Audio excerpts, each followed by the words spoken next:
Magandang araw po sa inyo at sa lahat ng mga nakikinig ngayon sa inyong programa. Itago, nilalamang po ako sa pangalang Marie. 28 years old, isang digital artist sa kasalukuyan at nakatira sa Digos City, Davao.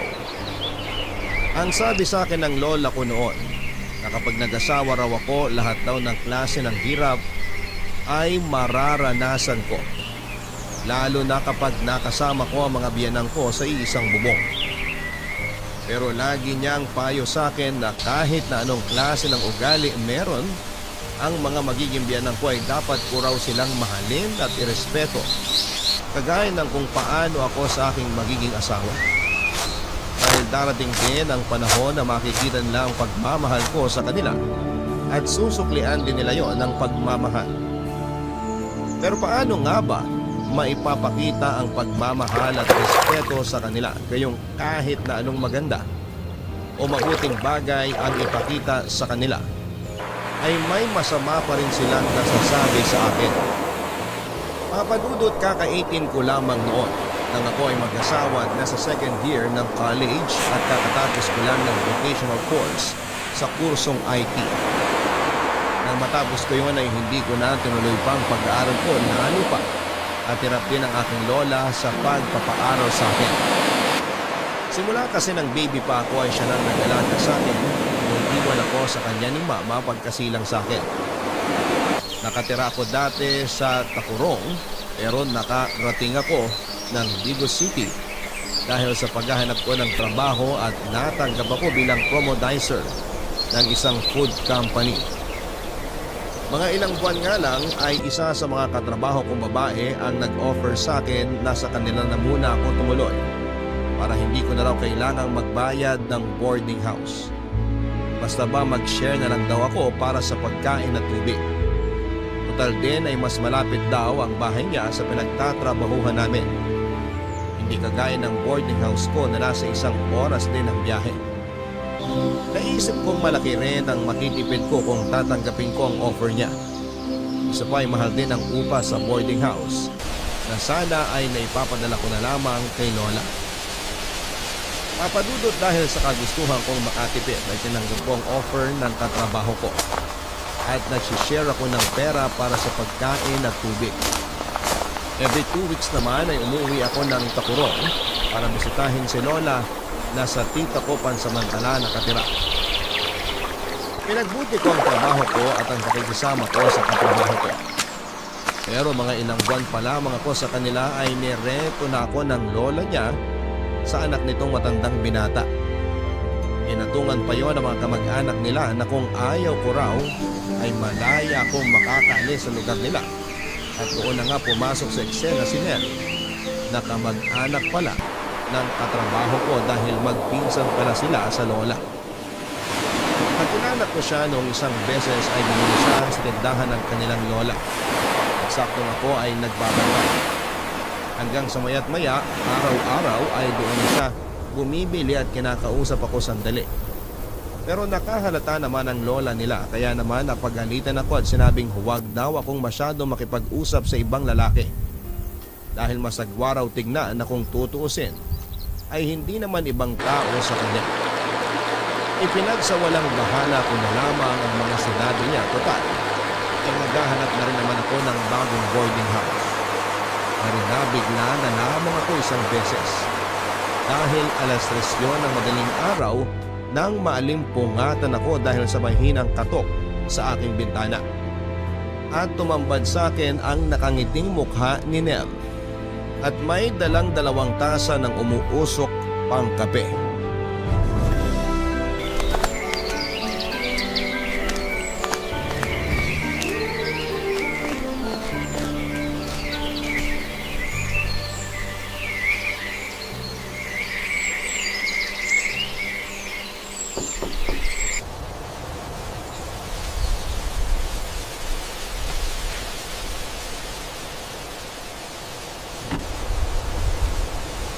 Uy, anong ginagawa mo dyan sa labas? Baka may makakita sa'yo. Tara, kape tayo sa terrace. Sandali lang, lalabas ako.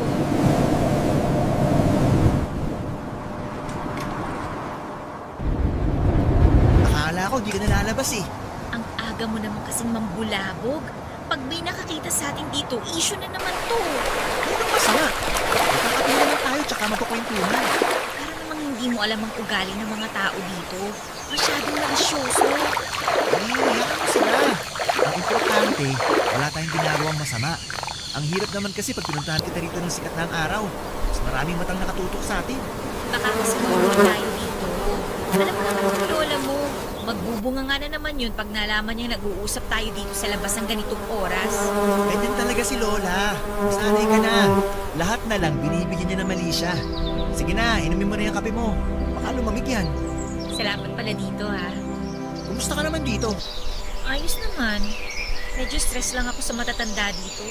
Pilit nila ako nirereto sa tito mo. Eh para ko nang tatay yun eh. Lahat naman ng babae na mapadpad dito, nilareto nila sa tito ko eh. Mauubusan na yata ng babae. Eh bakit kasi wala pa siyang asawa? Ihikan yun eh. Lo, pihikan pa siya sa lagay na yun? Oo! Kala mo kagad ng lalaki. Grabe ka sa tito mo ha. Oh, bakit? Ikaw nag-umpisa eh. Pero wala akong sinabi. Ay, huwag pala tayo masyadong maingay. Baka mapagalitan tayo ng lola mo pag nahuli tayo dito. Huwag ka masyadong matakot sa kanila. Wala ka namang ginagawang masama eh. Ano ka ba? Siyempre, nakikisama ako. Kaya kailangan kong sumunod sa mga patakaran nila dito. Hirap na baka mapatalsik pa ako dito nang wala sa oras. Eh di mo ka na lang sa amin. Akong bahala sa'yo. Nick, ayoko nga. Lalo mas malaking issue yun eh. Dito ako nakikitira. Tapos lilipat ako sa inyo. Ang pangit naman tingnan nun. Ako nga ang bahala sa kanila. Pati sa mama ko. Papaalam kita. Ayoko pa rin. Parang may masabi lang silang hindi maganda tungkol sa atin. May masasabi naman ng mga yan kahit wala kang gawin. Wala naman silang di pinagchichismisan eh. Ayun na nga ang iniiwasan ko. Wala na kasi kulit. Sige na nga. Pero kung magbago man ang isip mo, sabihan mo lang ako. Hindi na. Hinihintay ko lang naman yung sweldo ko. Uuwi na lang ako ng Takurong. Babalik na lang ako dun sa amin. Hindi na tayo makikita pag umuwi ka sa inyo. Wala tayong magagawa. Babalik na lang ako sa amin kesa naman mapangasawa ko yung tito mo.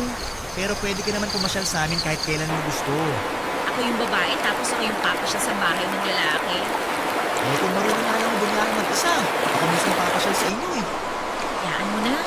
Basta ang gusto ko nalang mangyari, makauwi ako sa amin. Ikaw bahala. Pero sana lang, magbago pang isip mo.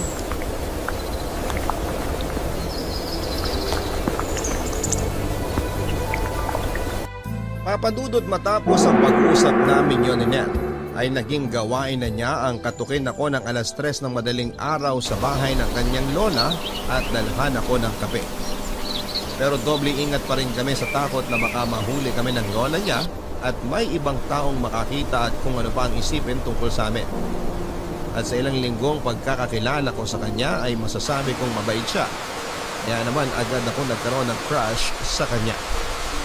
Pero hindi nga nagtagaling nalaman ng lola nila ang lihim naming pagkikita sa madaling araw at sinabihan akong malandi. Humingi naman ng dispensa sa akin ang katrabaho ko at sinabing pagpasensyahan ko na lang daw ang lola niya dahil matanda na at masyadong conservative. Pero sinabi niya rin na mas mabuting umalis na ako sa kanila para hindi na raw ako laging nakikita ng lola niya. Nakiusap naman ako na bigyan ako ng isang linggo para makahanap ng lilipatan lalo pat hindi na ako pwedeng bumalik sa dati kong boarding house. At pumayag naman ito.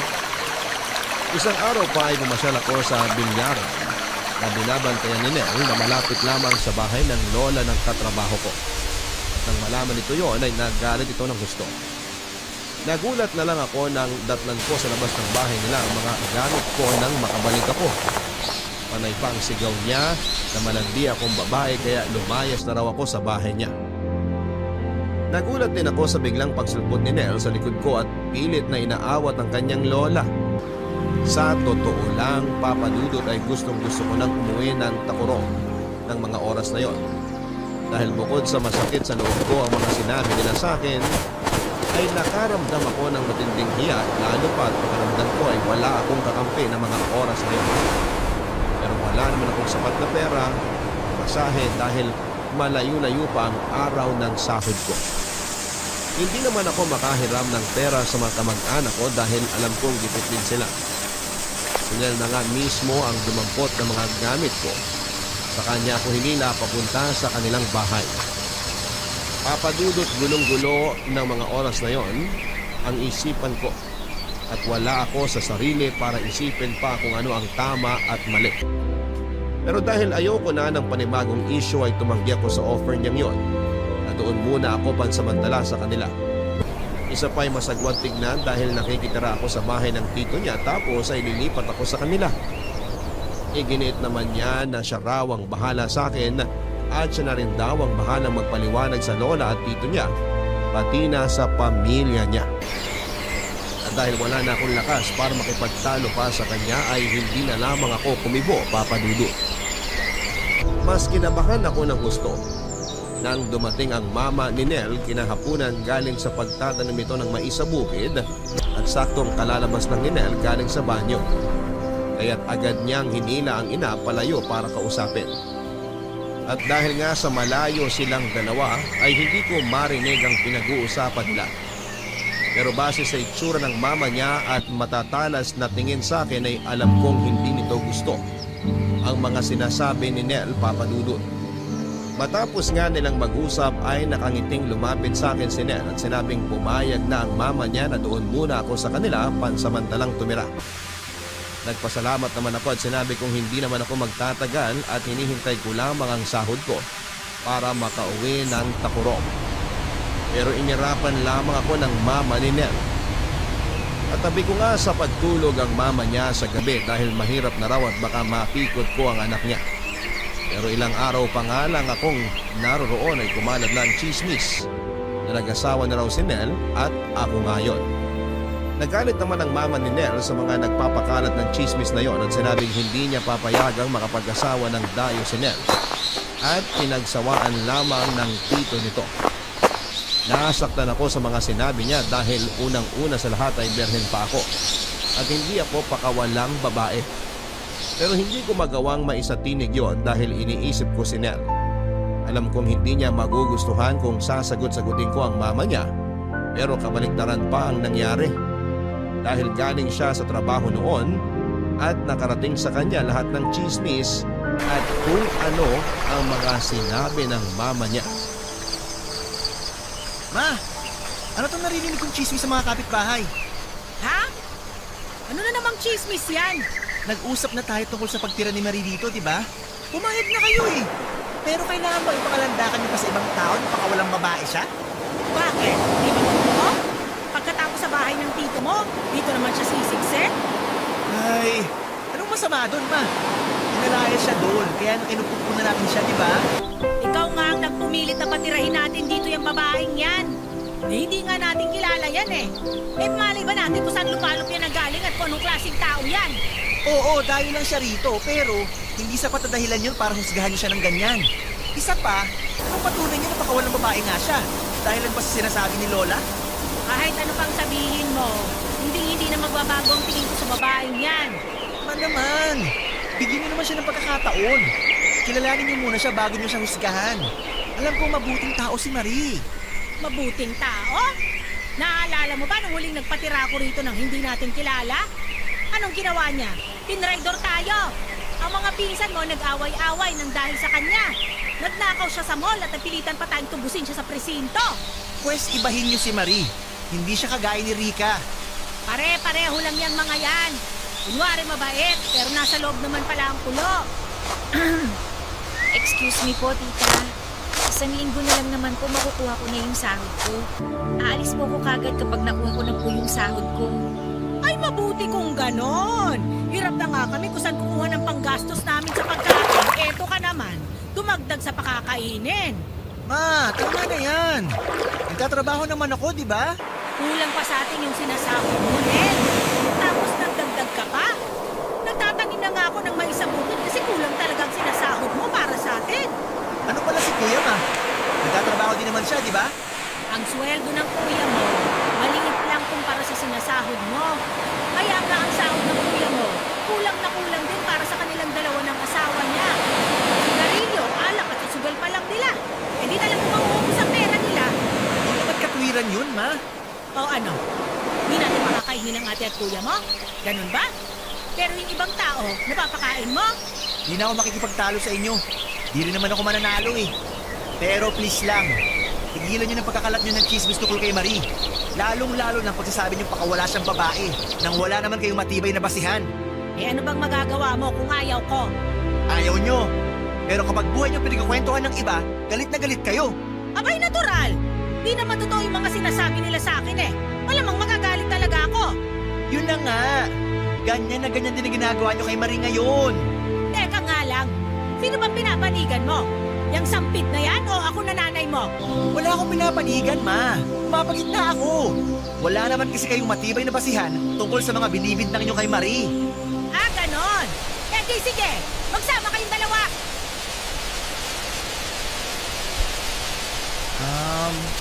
Pasensya ka na kay mama. Wala yun. Naiintindihan ko naman ang mama mo. Hindi nyo nga naman ako kilala. Layo lang ako rito sa lugar mo. Pero di pa rin tama na husgahan ka niya ng ganon. Hayaan mo na. Aalis na rin naman ako eh. Hindi na ako magtatagal pa dito. Pwede ka naman dito ng ilang araw pa eh. Nagtatrabaho naman ako para may naipakain ako sa'yo. Isa pa nga yan. Nahihiya na rin ako sa'yo, no? Hayaan mo, pag nakuha ko yung sahod ko, babayaran kita kahit papano para sa mga kinakain ko rito. Ano ka ba? Wag na.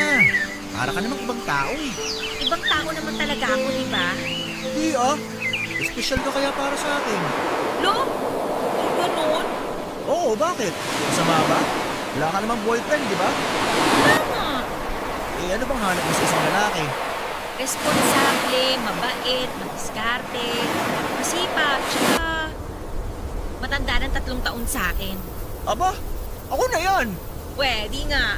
Oo. Nasa akin na lahat ng katangian na hinahanap mo sa isang lalaki. Tapos 3 taon pantanda ako sa'yo. 18 ka, 21 naman ako. Seryoso? Oo. Nakita ko pa sa birth certificate ko eh. Sige nga, pakita mo nga sa akin. Mamaya, kunin ko pag alis ni mama. Kasama sa mga papeles niya yun eh. Ay, huwag na. Mapagalitan ka na naman. Sus! Di naman magagalit na matagal sa akin yun. Tsaka matatanggap ka rin ni mama. Kasi balak na kitang maging asawa. Ha? Asawa? Agad-agad? Eh, teka lang. Ang babata pa natin para mag-asawa, ha? Tsaka hindi naman kita boyfriend. Tsaka 1 buwan pa lang tayo magkakilala, no? Marami naman pagkakataon para kilalanin mo ko eh. Ay, hindi talaga pwede. Masyado pa akong bata para mag-asawa. Hindi ko pa nga nagagawa magsaing ng hindi nasusunog eh. Marami pa akong hindi alam sa pag-aasawa. Pag-aaralan naman yan eh. Sabay tayong matututo. Ay nako, tsaka isa pa, hindi pa ako sawa sa pagkadalaga ko. Marami pa akong gustong gawin sa buhay ko. Ikaw ang bahala, di na kita pipilitin. Sa bagay, kailangan ko rin magporsilita sa trabaho bago ko mag-asawa. O, di ba? At saka sabi ng lola ko, hindi raw biro ang pag-aasawa. Maraming dapat paghandaan at pag-isipan.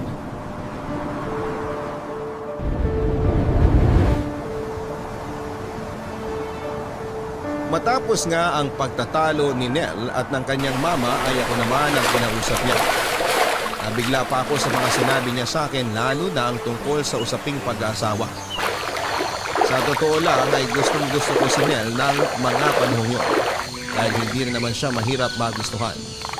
Pero naisip kong hindi yon sapat na dahilan para pasukin ko kagad ang pag-aasawa at lumagay sa tahimik.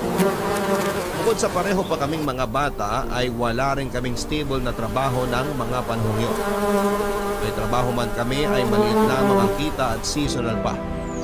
Isa pa ay hindi pa namin gaanong kilala ang isa't isa at maaaring marami kaming bagay na pagtalunan sa hinaharap kung sakali man.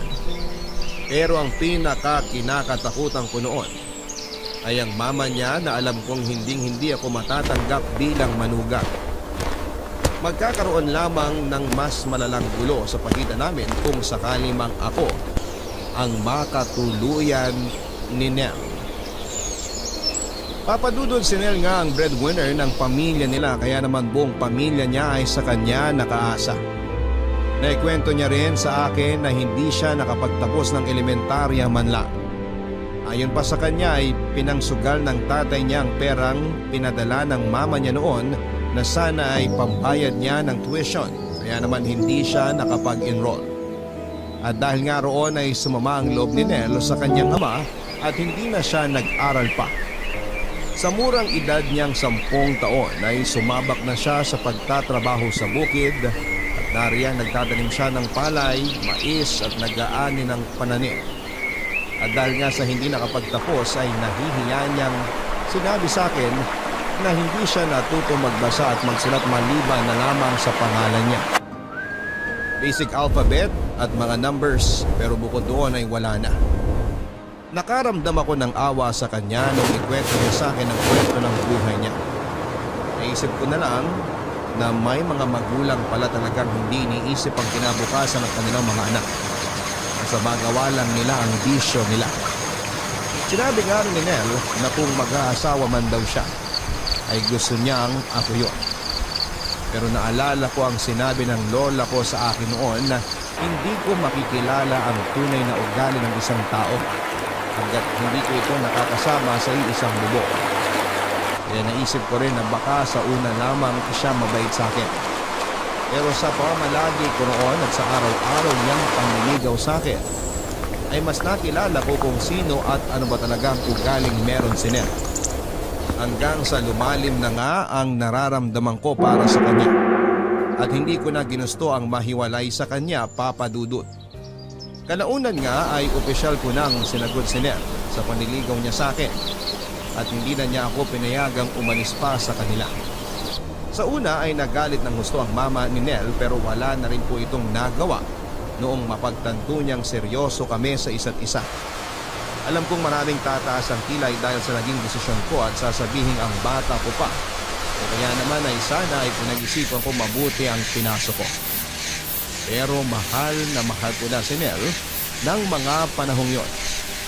Kaya ayaw ko na rin umiwalay sa kanya at wala na rin kaming pakialam sa mga sasabihin ng iba dahil ang importante ay nagkakaunawaan kami at mahal namin ang isa't isa. Pero ang inakala kong magiging maayos at masayang buhay mag-asawa namin ay hindi pala ganon kadali lalo na. At hindi pa rin ako tanggap ng mama ni Nel. At dumagdag pa nga ang mga bilas ko na sina Ate Jane na asawa ng kuya niya na kasama rin namin sa bahay.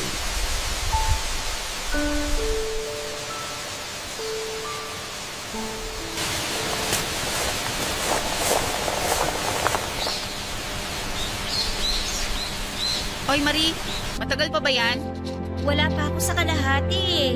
Kanina ka pang madaling araw dyan, 8:00 na, hindi ka pa rin tapos? Marami kasi to, te. Wala pa akong gamit na washing machine. Medyo mahapdi na nga yung mga kamay ko eh. Nagrereklamo ka? Ay, hindi naman. Nagpapaliwanag lang naman ako, ate. Buti nang malinaw. Tandaan mo ha, pinasok mo yan, kaya panindigan mo. Alam ko naman yun. Kaya nga maluwag sa loob kong ginagawa to kasi nakikisama ako. Buti alam mo. Pero kung tutuusin, wala pa yan sa dinanas ko para lang matanggap ako ng biyanan ko. Magaan pa nga yan sa'yo eh. Ganun ba? Alam mo, hindi ko alam kung bakit inasawa ka niya. Hindi ka naman mapera. Ngayon na wala ka ng trabaho. Umaasa ka na lang din kay Nel.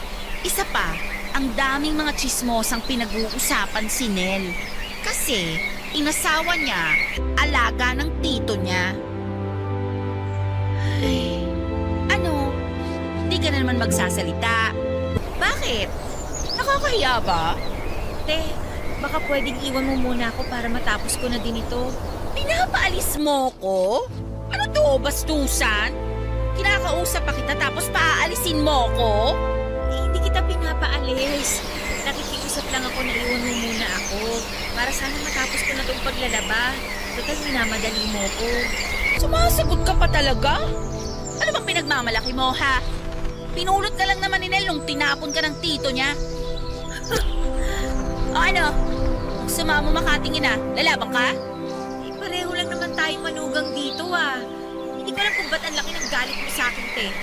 Dahil nag-asawa si Nel ng kagaya mong hindi namin alam kung saan ba talagang lupalop ng galing. Bakit? Ano ba ako? Isipin mo nga, tumira ka sa tito ni Nel. Tapos ngayon, dito ka naman lumipat. O ano problema dun, te? Asawa na ako ni Nel sa ayaw mo at sa gusto mo. Di naman kayo kasal. Ikaw ba, te? Kasal ka ba kay kuya? Hoy, huwag mong ibalik sa akin yung mga sinasabi ko, ah. Kumpara naman sa'yo, matagal na akong asawa ng kuya ni Nel. Eh ikaw, bagong salta ka lang naman dito eh. Ni hindi ka nga namin kilala? Malay pa namin kung baka wala kang babae. Gigil na gigil ka sa akin. Kasi iniisip mong pakawala akong babae. Nung nalaman ko na kilala ka lang ni Kuya sa bar na pinagtatrabahuhan mo dati, pinangalandakan ko ba? Bastos ka! Baka nakakalimutan mo mas matanda ako sa'yo. Tsaka sino nagsabi sa'yo niyan? Akala mo ba kaming dalawa lang ni nalang pinagchichismisan ng mga tao dito? Pati kayong dalawa ni Kuya. Oh, talaga? Hoy, ano ba yan? Nasa labas ako, rinig na rinig ko kayong dalawa. Ang sabi ko, silipin mo lang si Marie. Di ko sinabing makipagbangayang ka rito. Ito kasing si Marie, minamaliit ako. Kasi nakilala lang naman daw ako ni Oliver sa bar. Tumigil na kayong dalawa, ha? Pareho lang naman kayong pakawala. Ay, nako. Puro na lang pakawala ang nagiging manugang ko. Wala man lang matino. Ikaw naman, Marie. Dali-dalian mo riyan at naghihintay yung mga hugasin mo. Baka gusto mong paliparin ko na naman sa labas yung mga plato na yon. Tatapusin ko na po kagad to. Mainam. At ikaw, Jane, iwan mo na si Marie dito. Wala ka rin namang matutulong dyan. O kaya naman, ikaw na lang maghugas ng plato. O naman, trabaho na ni Marie yun eh. O, edi iwanan mo na siya dito. Tumalis ka na. Hindi ka na. Bago pa ako magbuisit sa'yo. Hoy, Marie! Hoy, araw ka rin sa aking babae ka!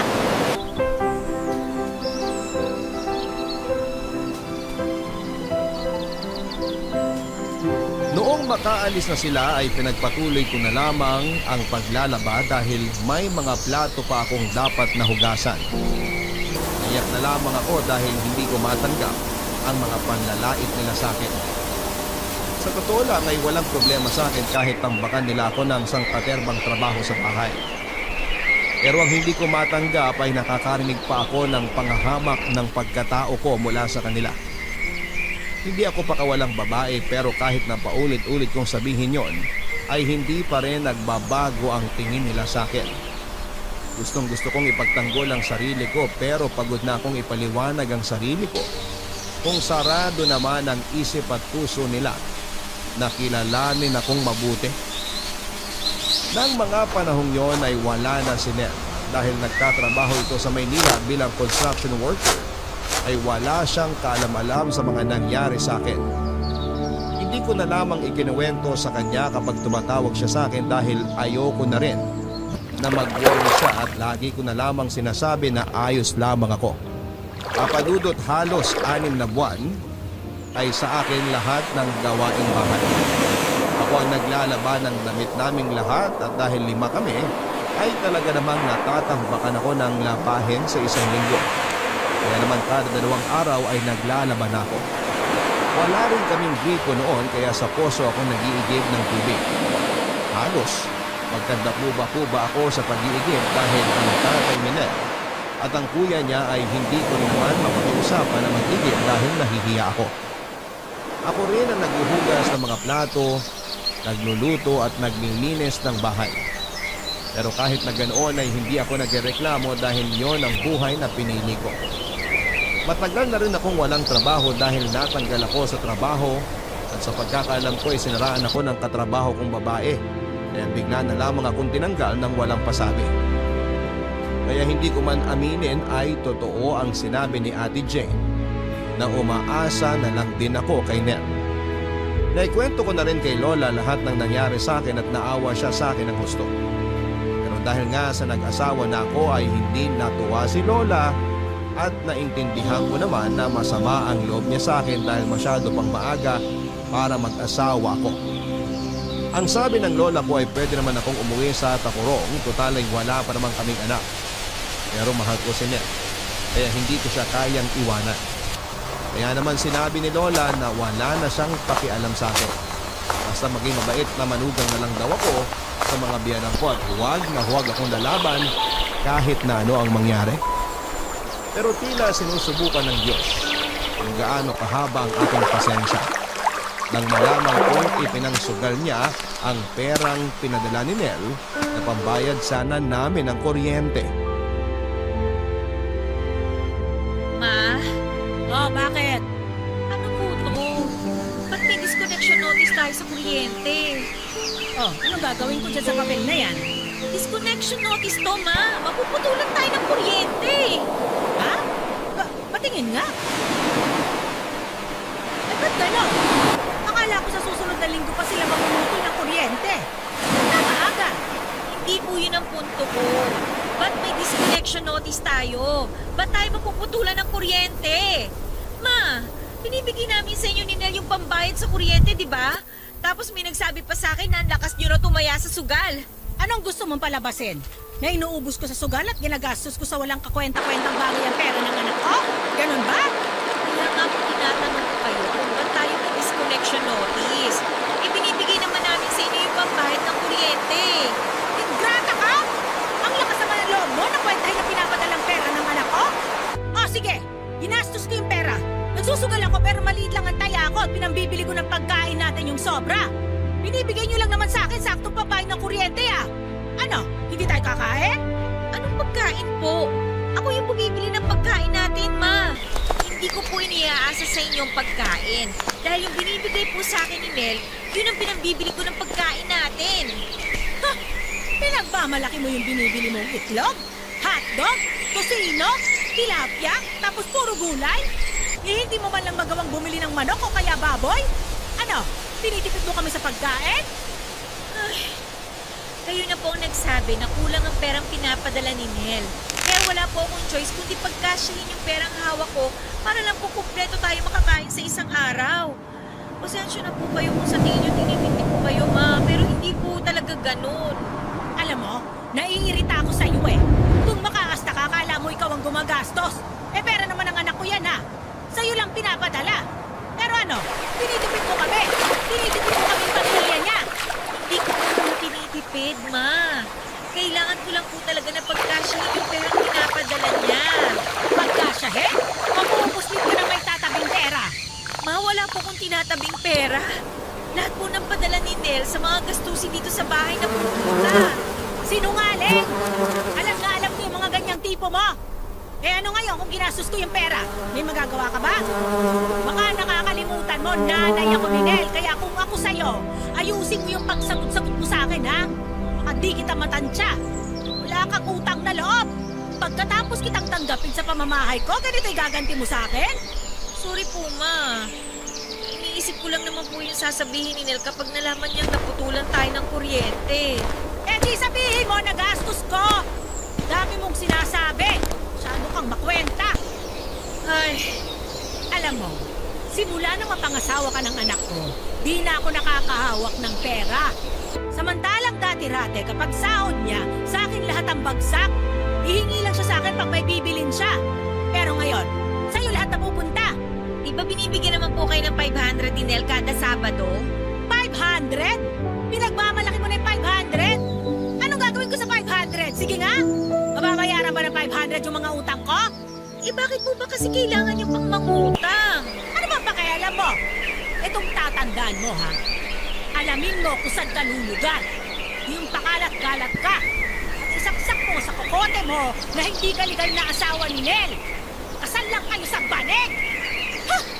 Basta batang yun. Kaya asawa na lang di pa pumili na mag-aangat sa amin sa hirap. Bakit pa kasi ikaw pa na pangasawa niya? Walang kwenta!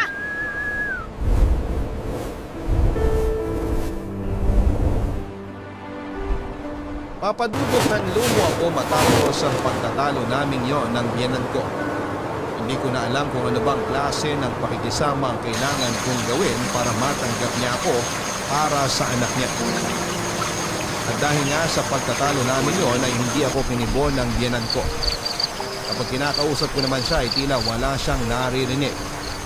Kaya nga isang beses nang tumawag sa akin si Nel, ay sinabihan ko siya na sa mama na lang niya ipadala ang pera dahil mas marunong itong mag-budget.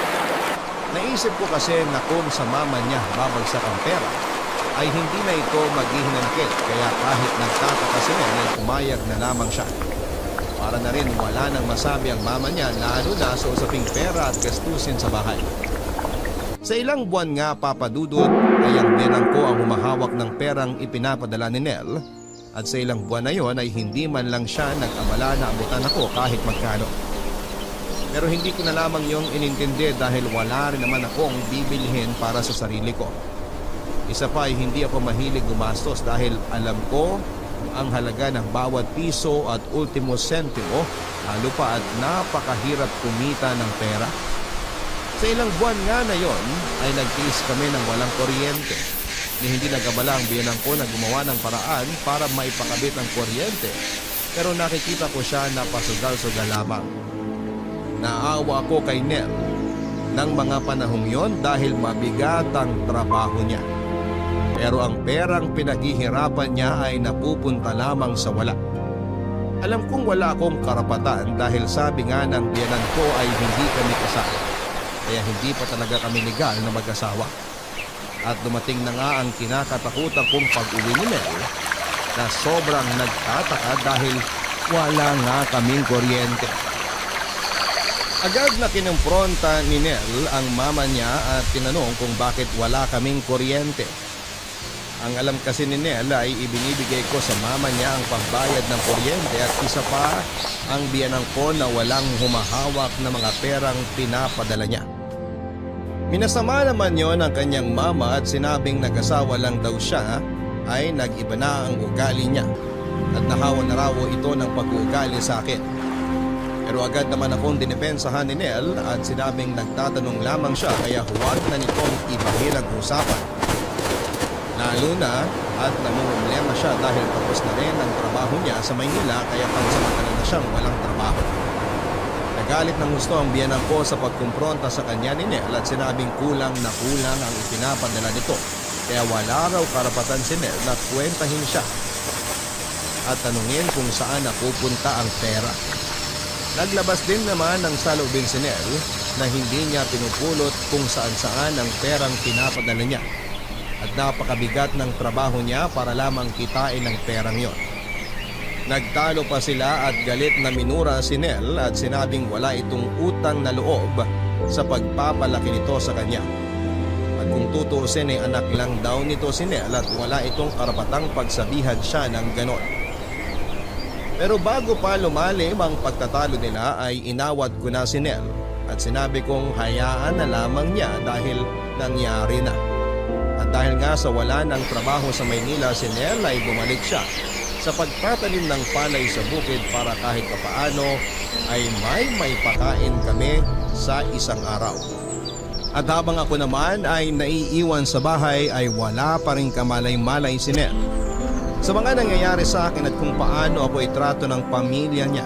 Kaya naman nabigla siya nang maabutan niya akong naglalaba ng sangkaterba na namang maruruming damit.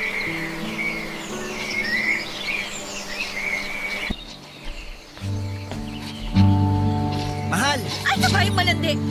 Ano ba naman? Nagulat ako sa'yo.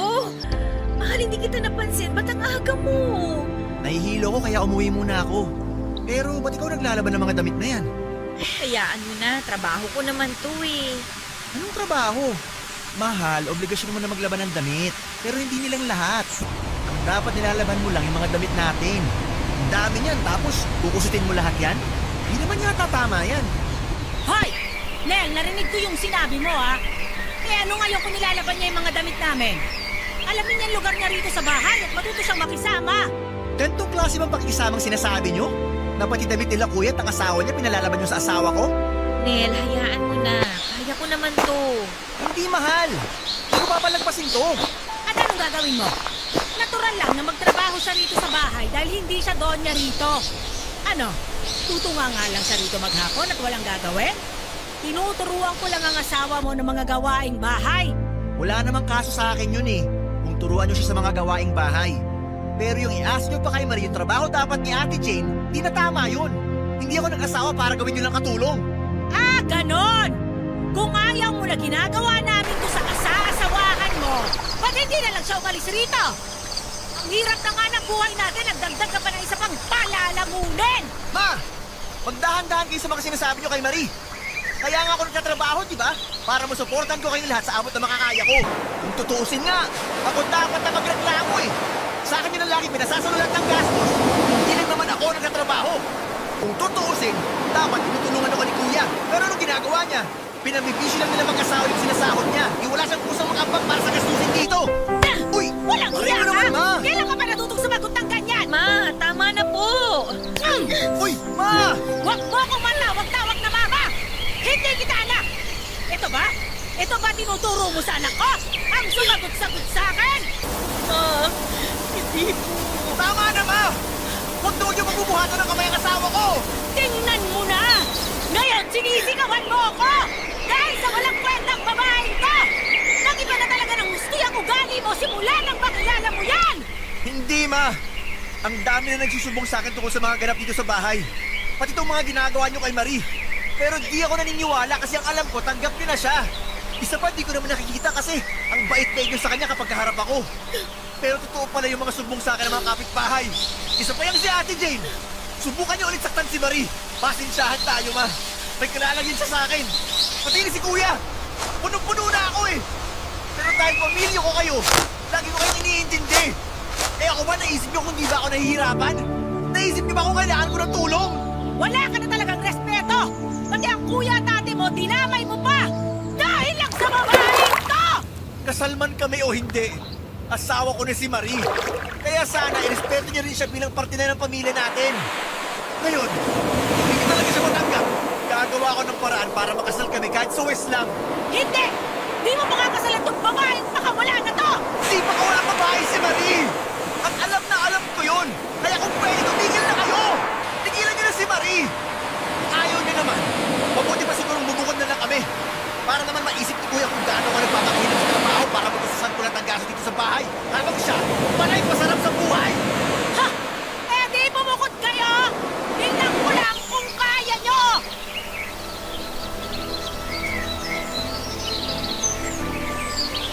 Papadudot mo ko lamang nakitang magalit si Nel dahil kilala ko siyang mabait at mahaba ang pasensya.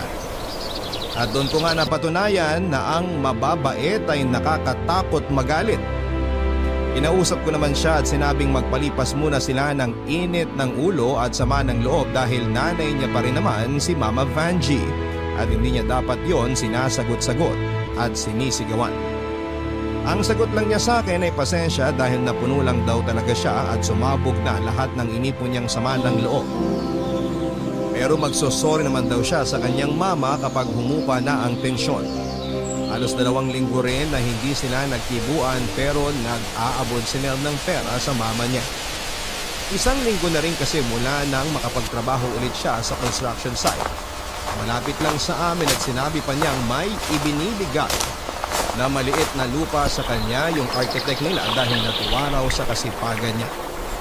Sa kanay kwentong araw niya rito, napasan niya lahat ng gastos at iba ang turing sa akin. Wait lang daw yung lupa sabi ng architect pero pwede raw para makapagpatayo sila ng maliit na bahay para makapagsimula. Natuwa man ako sa balita niya ay naisip ko pa rin ang mama niya dahil tiyak na hindi yun matutuwa. Ilang linggo pa nga ay unti-unti nang hinahanda ni Nel ang mga kailangan namin sa pagpapatayo ng bahay. Bumili na siya ng mga semento at buhangin para masimulan na raw niyang itayo ang bahay namin. Pero kung kailan nga handang-handa na kami, saka siya kinausap ng mama niya na huwag nang umalis at doon na lamang kami. Sinabi pa nitong hindi na ako ituturing na iba at tatanggapin nila ako basta huwag lang daw kami umalis.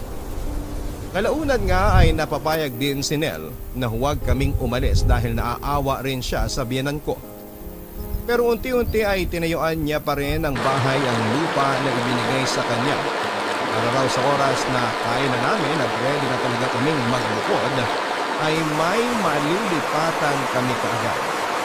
At lumipas nga ang 2 taon papadudot ay nagbunga ang hirap at mga sakripisyo ko dahil kalaunan ay natanggap na rin ako ng pamilya ni Nel.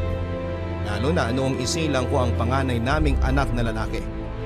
Tuwang-tuwa sila noon dahil sa wakas raw ay nagkaroon na ng baby sa bahay. Ang kuya kasi ni Nel at ang asawa nitong si Ate Jane ay hindi pa rin binibiyayaan ng anak. Kahit na sobrang tagal nilang nagsasama. 6 na buwan nga lang ay agad ding nasundan ng panganay namin. Pero sa awa ng Diyos ay nakaraos naman kami. Naging maayos naman ang takbo ng buhay namin lalo na noong ma-promote bilang mason si Nel. Kaya naman mas malaki na ang sahod niya Pero kulang pa rin dahil buong pamilya pa rin niya ang nakaasa sa kanya. Dumadaing na rin si Nel dahil sobra-sobrang kayod na ang ginagawa niya. Pero nagkukulang pa rin at ang magaling niyang kuya ay hindi man lang siya matulungan sa mga gastusin. Umala pa nga yun noong halos mabaon sa kabi-kabilang utang ang mama ni Nel. At nagagastos ito ang mga pera na nasisingil nito sa abuloy para sa patay.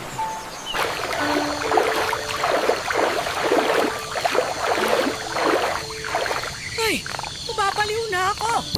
Hindi ko alam kung saan ako kukuha ng pambayad sa perang nagastos ko. Nawala ko pa yung pitaka ko. May laman ding pera yon. Ano ba naman kayo, Nay? Magkano ba yung perang nagastos nyo? Saka yung laman ng pitaka? 3,000 yung nagastos ko. Tapos yung laman ng pitaka, 5,000. Ha? 5,000? Malaki naman! Saan tayo kukuha ng pampayad dun? Sweldo ko nga, nagkukulang pa sa atin eh. Ewan ko, di ko nga alam eh. Ipapabarangay daw nila ako kapag di ko nabayaran yon. Malamang. Malaking pera nun eh. Kaso saan naman ako hahanap ng 8,000? Baka pwedeng makiusap ka muna sa architect mo. Sabihin mo emergency lang. Nakikipagkontrata lang din naman yung architect namin, kaya walang hawak na ganun kalaking pera yun. Subukan mo nga eh. Gusto mo ba akong makulong? Emma, hindi ba sinabihan na po namin kayo ni Nel na wag na kayong maningil? Hayaan niyo na po silang gumawa nun. Eh paano ako di maniningil? Anong kakainin natin? Sige nga. Ayan na naman kayo. Paano kayong gumagastos sa pagkain? Eh ako nga bumibili ng pagkain natin. Aba, ilang araw ka rin walang trabaho kasi nag-uulan. Kaya ako nang bumibili ng pagkain. 3 araw na naman ako di nakapasok ah. 3,000 agad na gastos nyo? Tsaka nawala nyo ba talaga yung pitaka o pinansugal nyo yung pera? Ang daming sasabi ang lakas nyo raw tumaya si Sugal. Araw-araw pa. Kita mo na! Kaugali ka na talaga ni Marie! Wala na! Pabayaan nyo na akong makulong! Tutulungan nyo na lang ako, ang dami nyo pang sinasabi! Ayan ang problema sa inyo eh. Ayaw nyo na pagsasabihan kayo. Tinatanong ko lang naman kayo. Kagaya niyan, gumawa kayo ng problema. Sinong gagawa ng paraan ngayon? Ako. Ako na naman. Kasi ba kasi si Kuya? Nasa inuman na naman. Ba't di nyo rin siya paghanapin ng pera? Ay nako! Alam mo namang walang mahahanapan yon.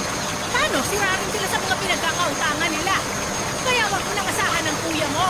Hihingi ba ako ng tulong sa'yo kung may magagawa ang kuya mo? Eh si tatay, di siya magpatulong sa mga kapatid niya. Kila tito, kung di nila kayo matutulungan, ano na lang ang gagawin nila sa limpak-limpak na pera nila?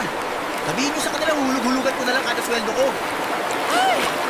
Isa pa yung tatay mo! Kesyo nahihiya raw siyang lumapit sa mga kapatid niya. Hayaan mo na nga! Kung kaya mo ako tulungan, pabayaan mo na ako makulong!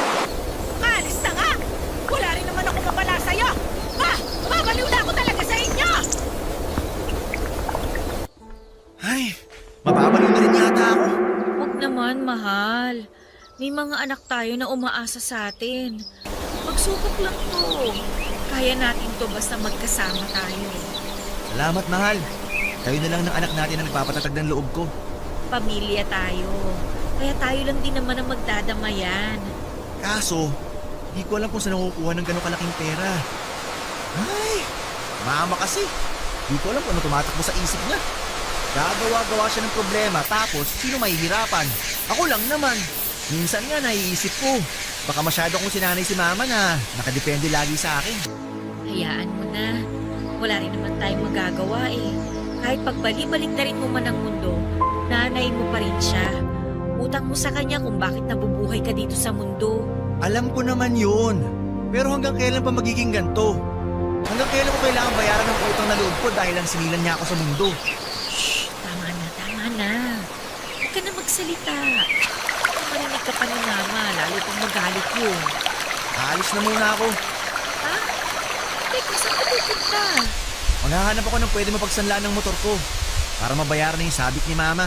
Anong gagamitin mo sa pagpasok sa trabaho kung isasanla mo motor mo? Bahala na. Makikasabay na lang siguro kay Rap Rap. Sige, ikaw ang bahala. Pasensya ka na, mahal ha. Wala man lang akong maitulong sa'yo. Ano ka ba? Yung nandito ka lang sa tabi ko, sobrang sapat na. Kaya hayaan mo, konting tiis na lang. Makakabukod din tayo. Oh, ano? Alis na ako ha. Ingat ka sa daan ha. Sabi pa naman, kung masyadong mabilis ang pagdadrive, makarating ka naman sa pupuntahan mo kahit mabagal. Oh, sige na. Mag-lock na kayo ng pinto. Babalik din ako agad. Papadudot dahil nga sa hindi rin natiis ni Ned, ang mama niya ay sinanla niya ang motor niya sa halagang 8,000. Pero nang matapos nga niyang may sanlayon ay napansin ko na lagi siyang nasa sulok pagkagaling sa trabaho at walang ine. Kapag naman kinakausap ko siya ay mas madalas na lutang siya. Hindi na rin siyang kumain at sinasabi na lamang niya na wala siyang gana. Sa totoo lang ay awang-awa na ako kay Nel pero wala man lang akong magawa para matulungan siya sa mga problema niya. Nagwawari na rin ako ng gusto dahil baka depressed na siya sa mga kabi-kabilang problema na nararanasan niya pero sinigurado ko naman na lagi lang akong nakaalalay sa kanya at hinihintay ko lang siya na maglabas ng sama ng loob. Mas nahirapan pa kami noong nagka-pandemic outbreak dahil pansamantala siyang natigil sa trabaho at kapapanganak ko lamang sa bunso namin noon. Pero problema ko kung paano na ang gatas at diaper niya. Kaya naman nagtyaga ako noon na magpahilot para magkagatas ako at maipa-breastfeed ang anak ko dahil kung diaper lamang naman ay magagawang ko pa naman ang paraan. Ilang buwan din kaming hirap at halos nangangapa pero dahil nga sa hirap na yon ay naisipan kong magtanong sa mga dati kong kaibigan at katrabaho kung may alam silang pwedeng pag-applyan ng work from home at halos lahat sila ay wala ang isinagot sa akin. Papadudot tila naaawa ang Diyos sa akin nung tawagan ako ng dati kong kaklase noong high school. At sinabi na nangangailangan daw sila ng digital artist at ako raw agad ang naisip niya dahil alam niyang mahusay ako mag-drawing. Agad niya akong pinagawa ng isang sample via traditional art dahil wala pa naman akong drawing tablet. At pinascan ko nga ang sample para makita ng boss niya. Sinabi pa niya sa akin na binigay na niya ang number ko sa kanyang boss. Kaya naman maging alerto raw ako dahil anumang oras ay tatawagan ako ng kanyang boss para sa isang interview. At sa awa nga ng Diyos ay natanggap ako. Sila na rin ang nag-provide ng drawing tablet para sa akin pero kada sahod ko ay kakatasan daw nila hanggang sa makumpleto ang bayad sa drawing tablet na yon. Nagpapasalamat naman ako dahil kahit papaano ay may trabaho na ako na related pa rin sa passion ko.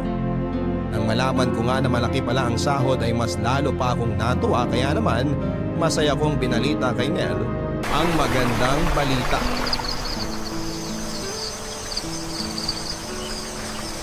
Mahal, dininig na ni Lord yung panalangin ko. Naalin? Na makahanap ako ng trabaho. Wow! Congrats, mahal! Ingay ha? Atin-atin mo na to. Gusto ko kasi may maikot muna ako para matapos na yung bahay na pinapagawa natin. Sige, wala namang problema. Tahimik lang ako. Pero, congrats ulit, mahal. Yung mahal ha? Ano ba trabaho yan? Digital artist, mahal. Digital artist? Ano yun? Parang mga traditional artist lang. Yung mga nagdo-drawing. Pero ang kaibahan nito, may gamit kaming tablet. Mamaya papakita ko sa'yo. Nakatago lang yung tablet kasi hindi pa naman ako nagsisimula. Doon ka magda-drawing? Paano yun? Basta pag nag-start ako, papakita ko sa'yo. Huwag ka lang maingay ha. O pa naman, kamadal-dal ka. Hindi ah. Sige, pangako, wala akong magsasabihan. Sa atin lang to. Thank you, mahal ha. Hirap na kasi pag nalaman nila may trabaho na ako, mas lalo lang silang aasa sa atin. Pero hindi ako nagdadamot ha. Gusto ko lang na matuto silang magpursige. Ikaw pa nga lang ang nagtatrabaho pero halos sa'yo na nila iniasa lahat. Paano na kaya kapag nalaman nila may trabaho na rin ako? Baka nga hindi na magtrabaho si Kuya. Naintindihan naman kita, mahal. Kaya huwag ka mag-alala. Basta sikapin natin na makumpleto ng mga kailangan para matapos yung bahay natin. Kailan ka ba magsisimula? Next week daw kasi magmi-meeting pa raw sila kung anong concept ang kailangan. Di ko alam yung concept, mahal. Alam mo namang mababa lang pinag-aralan ko, di ba? Hayaan mo na nga. Ipapakita ko na lang sa'yo kapag magdo-drawing na ako. At least yung trabaho mo matagal mo ng hilig. Hindi ka na mahihirapan. Tingnan mo madali mag-drawing, mahal. Bukod sa gumagana yung utak ko para paganahin yung imagination ko, gumagana rin yung kamay ko. Bagay. Pero good luck sa'yo. Alam kong kayang-kaya mo yan. Salamat, mahal ha. Ngayon matutulungan na kita. Ang tagal ko rin magpabigat sa'yo. Ano ka ba? Di ka pabigat sa akin, kayo na mga anak natin. Kahit kailan, di ko iisipin pabigat kayo. Kasi kayo yung pamilyang binuo ko. Mahal na mahal ko kayo. Mahal na mahal ka rin namin. Napakaswerte ko na ikaw ang naging asawa ko. Mas maswerte ako. Kasi nagkaroon ako ng asawang matalino, mapagmahal, responsable. Bonus na lang na maganda at sexy ka. Bolero. Sa bruta kita dyan eh. Malamang maganda at sexy ako sa paningin mo. Love is blind nga, di ba? Di ah. Di naman ako bulag. At lalong hindi malabo ang mata ko. Basta para sa akin, ikaw ang nag-iisang babae sa buhay ko. Bukod kay mama, syempre. Oo na. Bala ko nga pala sa unang sahod ko, makapag-grocery tayo ng mga pagkain. Pati yung pagkain ng mga bata. Para may makain sila kapag nagutom sila anytime. Oo nga. Maigi yan para di rin tayo masyado nangungutang sa tindahan ng pagkain natin. Mag-stock na rin ako ng diaper tsaka gatas ni Bunso. Para kung emergency at wala pa tayong mga sahod, eh hindi siya mauubusan ng gatas at diaper. Mabuti pa nga. Naiiyak ako pag nauubusan siya ng gatas at diaper eh. Tapos wala akong pera na mahugot pang bili. Hayaan mo, unti-unti maibibigay natin lahat ng pangangailangan nila. Makakaraos din tayo sa lahat ng ito, mahal. Basta lagi lang tayong magkasamang buong pamilya. Oo naman. Basta magsikap lang tayo sa mga trabaho natin para mabigyan natin ng maayos na buhay ang mga anak natin. Ayoko maranasan nila ang hirap na pinagdaanan natin. Gusto ko makatapos sila ng pag-aaral. Di katulad ko. Mangyayari lahat ng mga hangad nating mabuti para sa mga anak natin, mahal. At huwag mong minamalitan sa tingin mo ha, dahil sa hindi ka nakatapos ng pag-aaral. Ang isipin mo, may marangal kang trabaho. Mahal mo ang pamilya mo, kaya nagsisikap ka para sa amin. Salamat, mahal. Salamat kasi hindi mo ko sinukuan sa kabila ng mga kailangan ng hirap sa pamilya ko. Lalo na kay mama at kay ate Jane. Wala yun. Tiniis ko lahat yun dahil sa pagmamahal ko sa'yo. Mahal na mahal kita at hindi ganun kababaw ang pagmamahal ko sa'yo para sukuan kita basta-basta na lang. Kung magsalita ka talaga, parang ikaw mas matanda sa ating dalawa. Ayaw mo nun? Nag-mature na lang naman ako dahil sa mga pinagdaanan ko. Basta, kahit na anong mangyari, hindi naman problema, dulo kasi natin na magkasama. Oo naman. Papadudot ilang buwan na rin ako sa trabaho ko at masasabi kong gumaan kahit papaano ang buhay naming magpapamilya. Lalo pa't nabibili ko na ang mga kailangan ng mga anak ko at mga bagay na gusto ko namang bilhin para naman sa aming mag-asawa. Nakapagpakabit na rin ako ng tubig para hindi na namin kailangang mag-igib ng tubig sa poso. Nakapagpapadala na rin ako ng pera kay Lola. Kada sweldo ko naman ay nagtatabi ako ng pera para sa plano naming pagsasarili. Pero wala ngang lihim na hindi mabubunyag dahil hindi rin nagtagal ay nalaman na rin ang buong pamilya ni Ned na may trabaho na ako. Nakahalata raw kasi sila dahil halos lagi na lang daw akong may binibili para sa mga bata. Pero dahil nga nalaman nilang may trabaho na ako ay mas lalong umasa mga ito sa amin ni Nel na halos lahat na yata ng problema sa amin ay dinadaing nila. Kain, tubig, kuryente at panghulog sa mga lending na pinagkakautangan ng biyanan ko. Madalas pa nga ay nagpaparinig sa akin si Kuya at si Ate Jane na ilibre pa raw sila kahit 2 kahang sigarilyo lamang. Pero isa ang binili ko dahil ang mahal pala ng isang kahang sigarilyo. Tapos 1 oras lang nilang uubusin. Samantalang ang biyanan ko namang lalaki ay nangihiram sa akin ng 500 na alam kong hindi na naman mababayaran. Kaya binigyan ko na lamang siya ng 300. Papadudot natuto na nga ako kaya hindi na ako basta-basta naglalabas ng pera. At lalong hindi na rin ako nagpapautupa. Masasabi kong ang pamilya ni Nel yung tipo ng mga tao na hindi mapakali at hindi titigil hanggat meron silang nakikitang pera. Kaya nga kahit na meron akong pera ay hindi ko sinasabi yon. Naisip ko kasing kapag ako ang nangangailangan ay wala namang tutulong sa akin. Hindi naman ako santa na hindi nagagalit o naiinis. Pero dahil pamilya sila ni Nel, ay mas pinili kong tumahimik at pakisamahan sila ng maayos. Pero may nasasabi at nasasabi pa rin sila sa akin. Kapag nga nangihiram sila sa akin ng pera at hindi ko sila napapahiram ay sasabihan nilang nagkatrabaho lang daw ako ay naging mayabang at madamot na ako. Wala rin daw akong utang na loob sa pagpupkup nila sa akin. Hindi na lamang ako sumasagot dahil may respeto pa rin naman ako sa kanila, kahit na hindi nila ako nirerespeto bilang asawa ni Nel. Malaki ang utang na loob ko sa kanila, Papa Dudut, pero ika nga'y utang na loob ang pinakamahirap bayaran.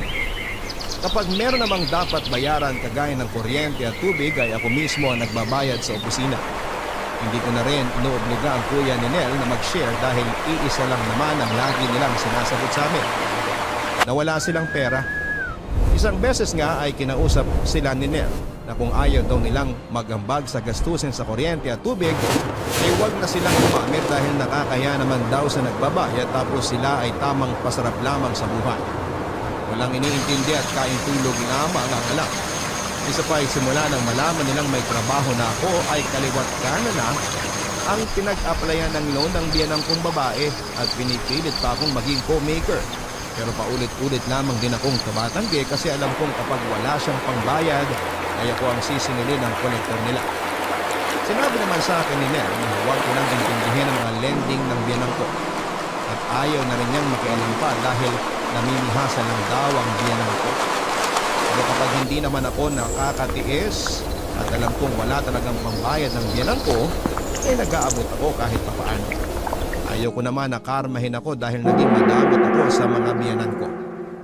Laging ang paalala sa akin ni Lola na mahalin ko raw ang mga biyanan ko dahil kahit na hindi maayos ang trato sa akin, dahil mas matindi raw ang karma kapag lumaban ako sa kanila at hindi sila inirespeto. May mga panahon lang talaga na hindi ko mapigilang isatinig ang mga gusto kong sabihin, pero sa maayos namang paraan. Isa pa ay nag-iipon na kaming mag-asawa para matapos ng bahay na ginagawa ni Nel para sa amin na malayo sa pamilya niya. Nagtanong pala ako sa isa kong tito. Yung sinasabi ko sa iyo na nagpatayo ng bahay malapit sa may tabing sapa. Anong tinanong mo sa tito mo? Tinanong ko sa kanya kung magkano magpakabit ng sariling kontador ng kuryente. O magkano daw? 2.5 daw yun. Lahat-lahat na yun? O may iba pang babayaran? Lahat-lahat na raw yun eh. Ano-ano naman daw yung mga kailangan? Ang sabi ni tito, isang valid ID lang tapos barangay clearance. Sige, may valid ID naman ako dito. Yun lang talaga yung kailangan? Oo, yun lang. Gawin natin pag wala akong pasok para masamahan kitang lakarin yung mga dapat lakarin. Sige, may ipon naman ako. Pero tapusin muna natin yung mga kulang sa bahay, Ano pa ba yung mga kulang doon? Nakatayo na yung bahay, wala lang bubong. Bibili pa tayo ng pinto, bintana. Kailangan ko pang palitadahan yun para kuminis. Wala na rin akong semento. Mga 4 na sako pa kailangan ko. Sandali, lista ko lang. Bintana, semento, tapos 4 na sako. Ay, ano palang klaseng bintana yung bibili natin? Ikaw, ano bang gusto mo? Alin ba yung maganda? Sliding, yung tinted. O, di yun na lang. Sige, yun na lang. Ilan ba nun? Bale, 2. Isa sa harap, isa sa gilid. O, sige. Ano pang mga kailangan? Para at least naman alam natin kung magkano yung aabutin ng mga kulang na materyales. Tiles, para sa sahig. Ay, oo nga pala. Gusto ko yung marble black. Lista mo dyan, tiles, 60 by 60, 100 pieces. Sige. Teka, parang ang dami. 6 by 6 meters yung bahay natin eh. Maliit pa nga yun, pero pwede na sa atin. Oo nga. Ang importante lang naman, makabukod na tayo. Bibili pa nga pala tayo ng tangke ng gas, kalan, tsaka iba pang mga kasangkapan. Ilista mo na rin dyan. Oh, ba't parang hindi ka naman masaya na bumukod na tayo? Di naman sa ganon. Naisip ko lang kasi sila mama. Ako lang inaasahan niya, tapos lalayo pa ako sa kanya. Paano na sila? Mahal, bubukod lang naman tayo. Pero hindi ibig sabihin nun, tatalikuran mo ng pamilya mo.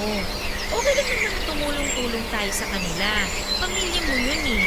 Pero gusto ko na kasi ng tahimik na buhay. Pero mangyayari lang yun kapag nagsarili na tayo. Kasi sa totoo lang, ang hirap eh. Ang hirap ng makakasama tayong lahat sa iisang bubong. Laging may kwentahang mangyayari.